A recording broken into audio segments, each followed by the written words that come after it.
আমরা যদি প্রশ্ন করে থাকি, আমার যারা দর্শক এবং শ্রোতা আছেন, আমাদের বাংলাদেশে বর্তমান রাজনীতিবিদদের মধ্য থেকে কয়টা লেখক বের হয়েছে, কয়টা গবেষক বের হয়েছে, কয়টা বাংলাদেশের মুখ উজ্জ্বল করেছে শিক্ষা, সংস্কৃতি, তাদের মেধা, বিচক্ষণতা এবং কোন ক্রিয়েটিভিটি দিয়ে তারা বাংলাদেশকে উজ্জ্বল করেছে।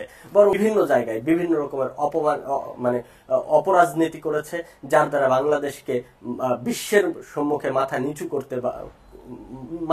করতে হয়েছে।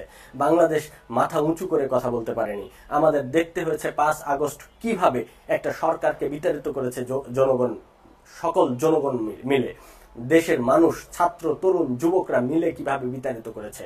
আমরা যদি রাজনীতির ধারাকে পরিবর্তন করতে না পারি, রাজনীতির ধারাকে যদি সুন্দরভাবে সংস্কার করতে না পারি, তাহলে সেই দিন আর বেশি দূরে নয় যেদিন পরবর্তী যেই দল আসবে সেই দলকে উৎখাত করার জন্য জনগণকে আবার রক্ত দিতে হবে, জনগণকে আবার তার শ্রম দিতে হবে, মেধা দিতে হবে, তার জীবন দিতে হবে, তার হাত হারাতে হবে, পা হারাতে হবে, চোখ হারাতে হবে এবং তার জীবনকে বিসর্জন দিতে হবে সুন্দর একটা বাংলাদেশ পাওয়ার আশায়।